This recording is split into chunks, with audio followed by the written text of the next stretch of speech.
How you doing? Yeah, pretty good, man. Pretty good. It's a nice weekend. Just been working on music and taking it easy, man. First of all, thank you for the mixes. It's a pleasure, man. It took a minute. Like it took a while to get my head around all these like various artists and where to place them and how to make it work. But I think it's getting there. Those are people you already knew or that you met through the project? Those I tried to pick people that I had met. Like 90% are people that I've met in real life and had interactions with through like loop sessions and stuff. And then there's a few that I've just had interactions with online, but like we I know who everyone is pretty much. Like it's a big scene here. Like so it's crazy to uh, to be able to kind of give my personal take on the scene and what I've discovered while I've been here. Did you choose the beats or did you just ask the producer to send you one and that was the one that you included in the mix?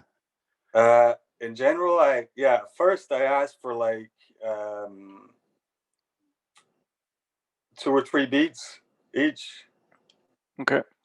short beats like around 2 minutes or something. And at first I asked for exclusive beats, but then I got like quite a lot of exclusive beats on there, sort of things that people had on the side for the from the cutting room floor and stuff, and but still very good beats.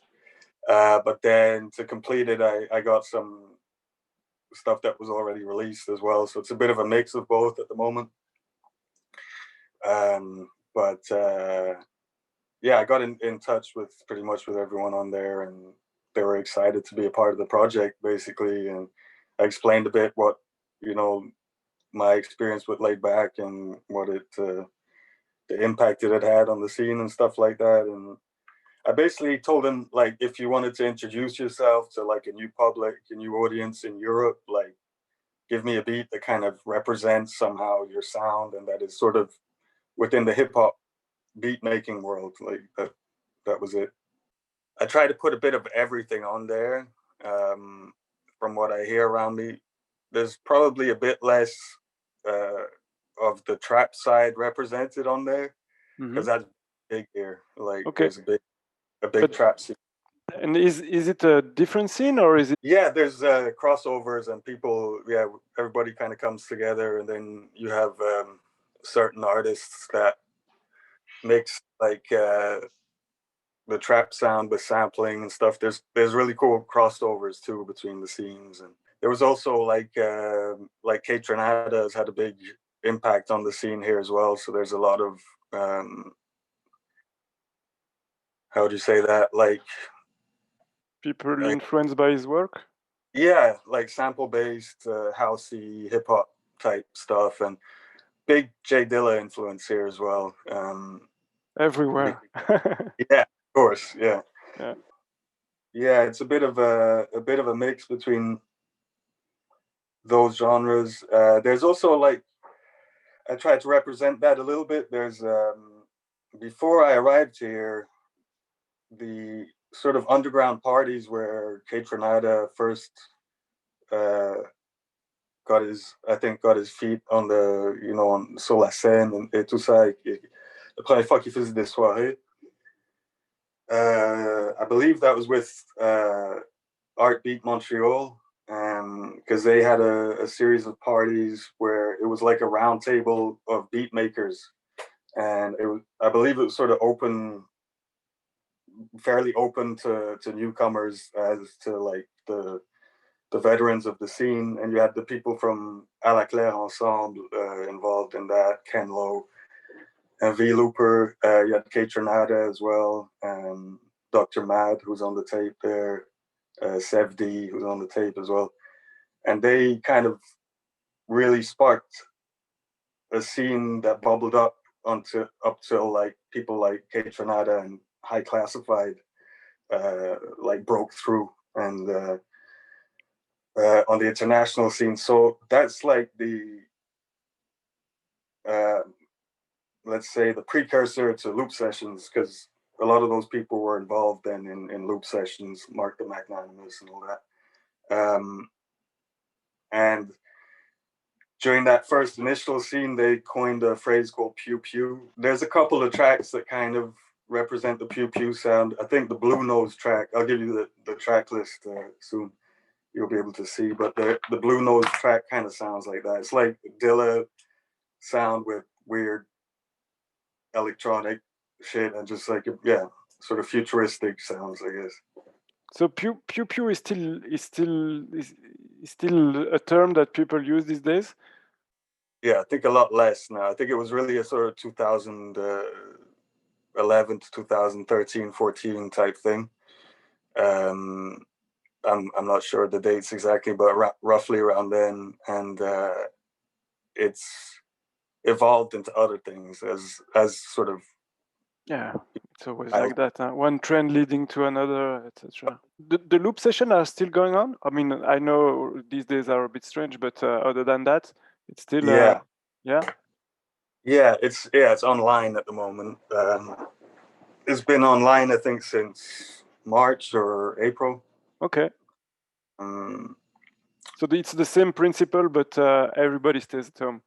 Yeah, stay-at-home editions. So you get everybody gets the same file to work with, and then you get the afternoon to make a beat, and then like the Brussels ones. Have they kept going, or are they on hold? I don't know about the online part, but for the rest, they were pretty active before the lockdown and COVID stuff. Yeah, that's dope. Yeah, because Turtle Master was here in Montreal. Like I was making beats with him at my place at some point. And he was at the early, I think at the first loop sessions or the second one. And yeah, it was cool to have him here. It's another bridge between Brussels and Montreal, Ouais, sharing the same loop sessions. Yeah, it was dope that he went back and set that up. And what about you? When did you arrive in Montreal? 2013, so okay. 7. Yeah. And what brought you there? Basically looking for work in Brussels at that point wasn't really bringing great results, and we'd heard about. I was with a girl at the time who had friends in Montreal. I had friends in Montreal as well. There was like a rumor going around, like it was like an El Dorado of jobs. You know, if you spoke French and English, you could find something, no problem. I mean, we found shit, but we still had to look. You know, when we got here, but yeah, it was like it felt like the time was right, and plus everybody that we spoke to was like, it's a dope city, like it's a great place, and you confirm? I confirm, like I'm not no regrets. Like I went, you know, on a 2-year visa. Now I'm a permanent resident 7 years later, so it's it reminds me, like, j'étais pas dépaysé en arrivant, like it reminded me a lot of Brussels and the attitude of the people, like sort of laid back, but just a little bit more plus abordable dans la rue, like less méfiant. Okay. Yeah. I can imagine. Yeah. So you're there to stay? I mean, for another while. I can do my citizenship now, so I think I'll get the passport après je suis libre. Yeah. Cool. Yeah. Cool. What are you up to on your own productions? You still produce for quite a few MCs? Yeah, definitely, and the list is growing. So I sent you the project with Shem G, which came out in October. We're working on videos and a single for that. And I've gotten into working a lot on my phone with this app called Koala Beats Sampler, which is kind of like taking the beat making scene a bit by storm, like in the last year. So you see a lot of well-known beat makers like posting their beats directly from this app, because you can screen record on your phone, and it's just very easy to share what you've done and all this. So I have some projects linked with that. Also have a project with the rapper from a group called Third Sight, which was it's DJ D Styles was the DJ from that group, and the rapper is Roughneck Jihad. He's in the Bay Area. We have like a 7-track EP coming out soon, which I think is the first one that's coming out with a rapper that I produced entirely on the phone, which is kind of crazy because for years I've been on MPC and hardware, and even maybe a little bit like reluctant to switch to digital things and stuff, but I've just been like full in on this one. But it's been a lot of fun. Yeah, have a long-standing project with Does it mean you said you just changed tools, and yeah, with new tools comes a new sound? I think so. I mean, I think it's like a continuation of what I was doing, but it's more precise, maybe. Because definitely with new tools comes like new possibilities and new. So using an app on your phone, you can be more precise than using an MPC. Well, I'm not a musician, so I'm asking maybe stupid question, but it sounds. I hear you. Yeah, it sounds weird, but it's yeah, because just because of the workflow, because it's a touch screen, I can like very easily zoom into samples while I'm chopping them and chop them with in a different. The workflow is a lot quicker, let's say, to get the same kind of tightness that I'd have on an MPC. It might take me another 10-15 minutes more or whatever, but and just the versatility means that the way I'm thinking of making a beat is a lot freer. So I'll be like, oh, I can like import video into this app. Let me take that speech of that guy speaking in that film and add that little extra bit to this beat, like that I mightn't take the time to do on the MPC because I'd have to set up stuff to record the. It's just but so it's been great. Yeah, it's been a crazy experience, and it's this app that's been made by this one guy, like I think probably in his early 30s or late 20s in the UK, Polish dude who runs this app, and it's him on by himself. Like it's crazy. It's a lot of fun. Yeah, cool. Mm-hmm. How long have you been making beats? Well, I started out DJing. That was in '98 or '99, and then making beats. So almost 20 years. Yeah, 20 years, and then making beats 2002, around 2003. Yeah. Okay. But that's quite a ride. It is, yeah, and it's taken quite a while to get somewhere where I'm starting to be a bit happy about what I'm doing, or like it the amount of time it takes is just mind-boggling, man. It's rare people who keep doing it for such a long time. I mean, whatever it is, but having a passion and keep doing it for 20 years, that's quite something. Yeah, for sure. Like, and I was talking with my girlfriend about this the other day. It's like maybe in the last 6 to 8 months that I've started to see at least like peer recognition that like, makes you feel somehow that you're not crazy in what you're doing, because for a long time you're in the echo chamber, sending out tweets, sending out like Instagrams with like one like, or people. It takes a lot of just repeating things with negative outcomes until you get like to some kind of meet, you know, some sort of success. Like, so it's been nice in the last couple of weeks. We got do you know Grap Lava? Yep. Yep. Out of nowhere, like there's a lot of these sample challenges on Twitter where like DiBiase posted a challenge to sample Hit the Road Jack when Biden won the election. And I did a pretty crazy flip of that one, and it you know, a lot of people were like watching it and sharing it and stuff.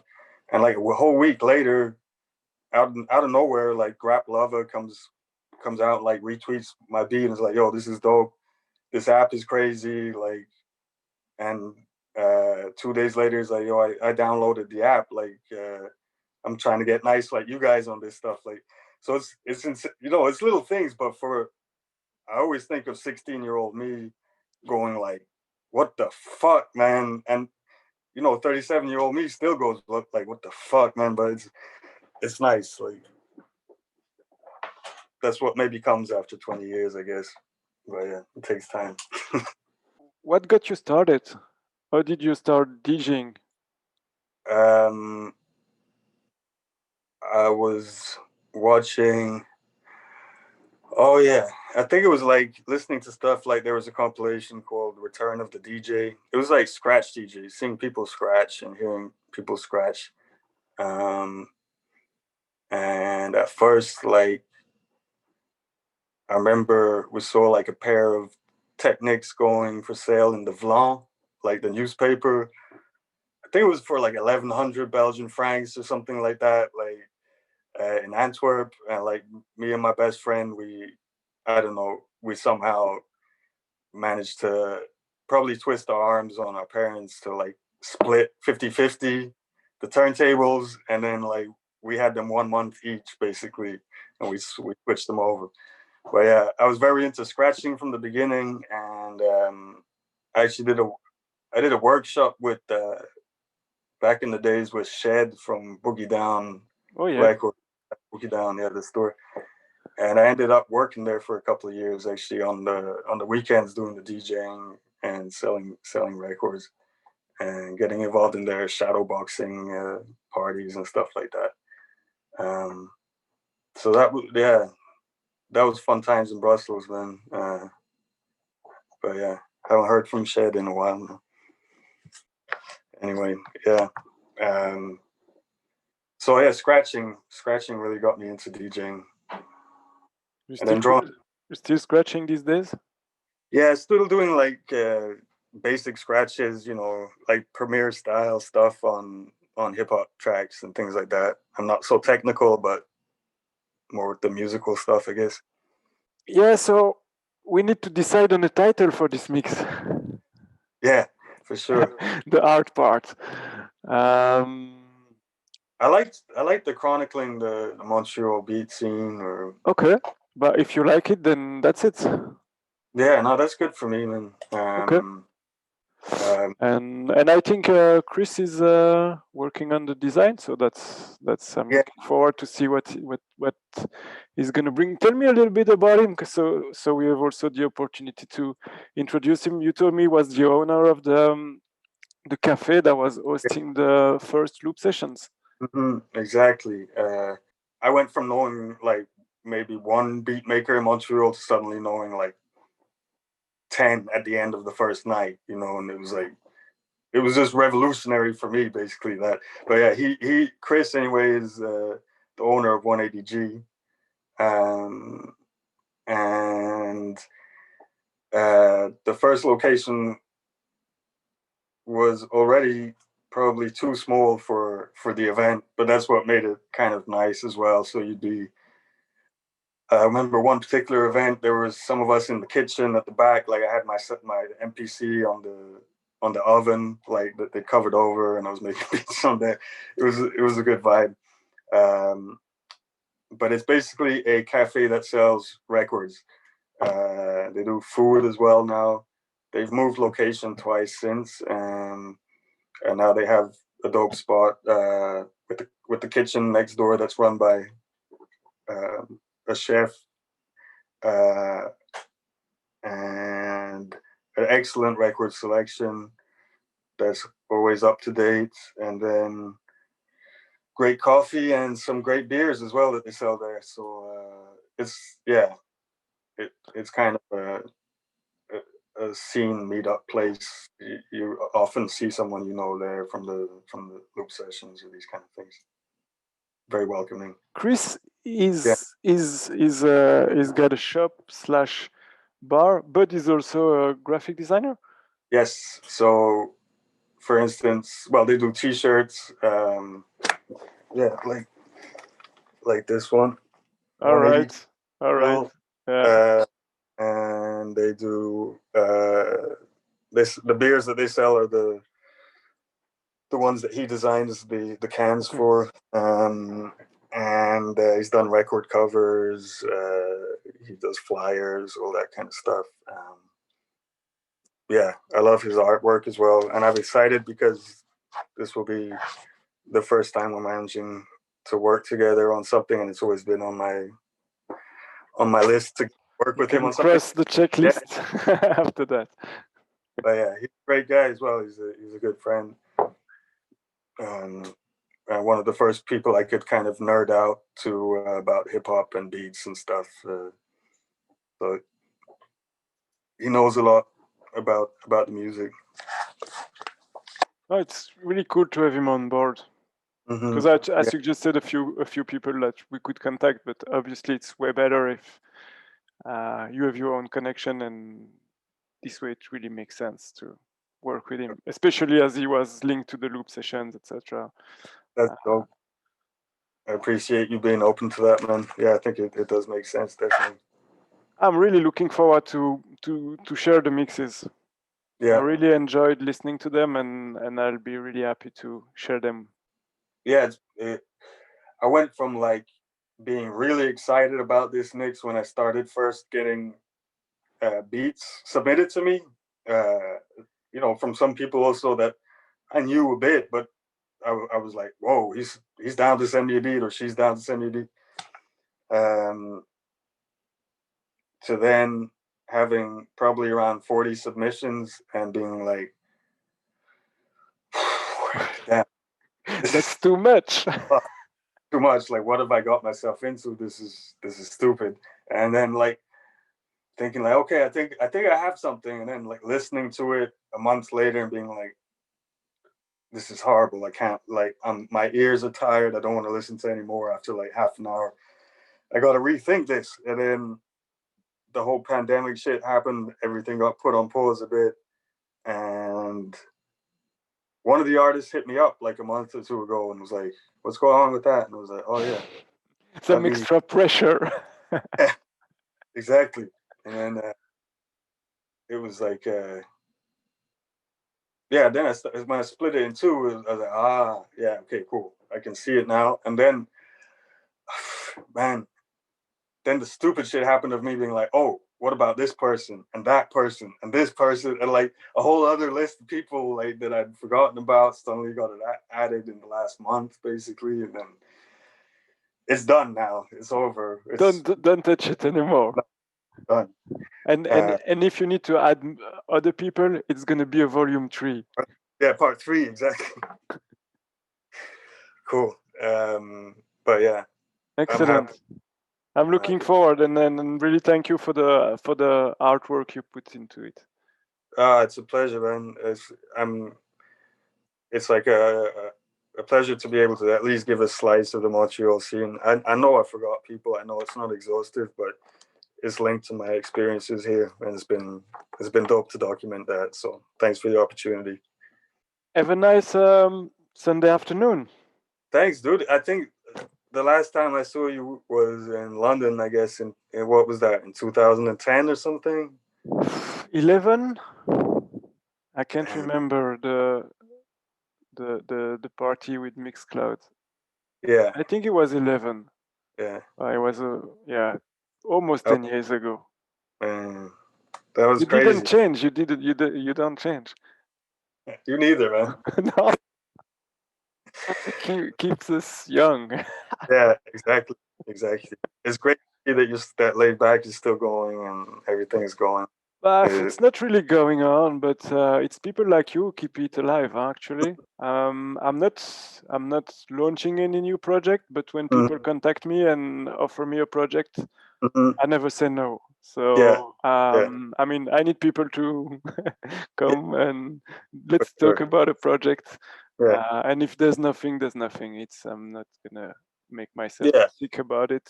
No, there's other things, but it's cool still. Yeah, man, say peace to everybody in Brussels, Luigi and Eric P and all those people, man. I will. Yeah, thanks a lot. Thank you, SENZ. All right, take care. See you soon. Speak soon. Bye.